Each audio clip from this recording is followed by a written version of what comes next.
So the report defines automation in terms of how you use technology, not just robots, but all kinds of technology, to do more with less within organisations.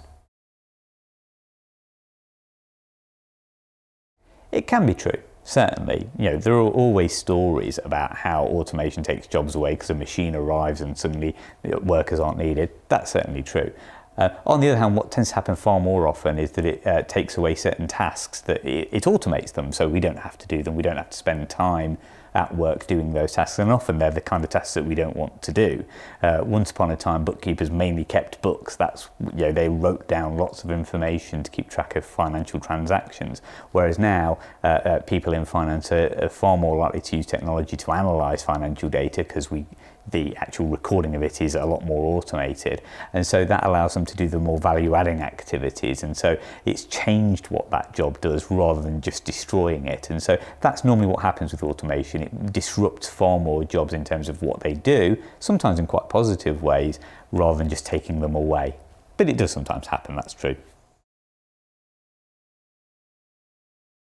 Since the Industrial Revolution, we've achieved productivity gains, and all that productivity gains mean are that we can do more with less, mainly through what we colloquially refer to as automation.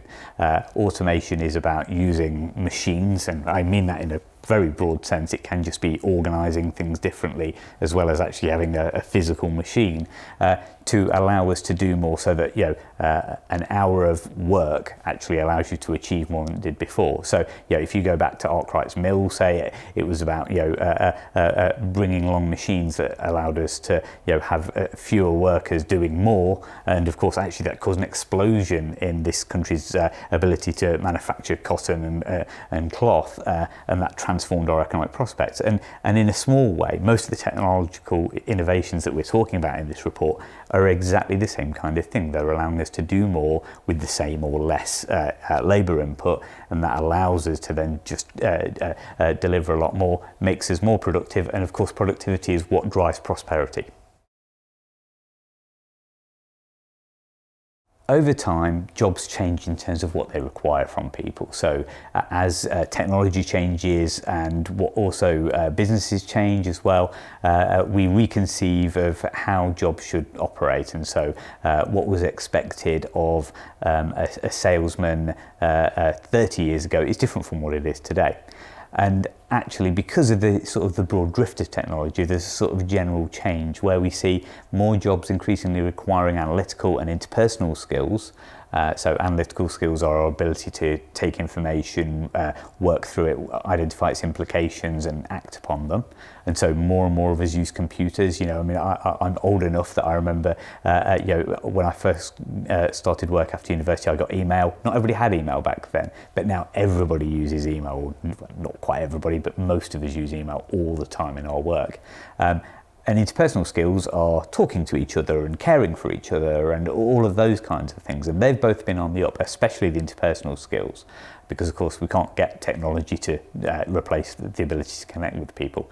Physical skills, on the other hand, the ability to do things with our hands, to lift things, to move things, to repair things, they've been on the decline, because of course more and more we can have machines doing those kinds of tasks. And actually the kind of work that we see in an economy like the UK is knowledge intensive, quite service oriented, is often much more about creating information, transmitting it, sharing it, and helping people do live their lives, and less about manipulating things directly as people.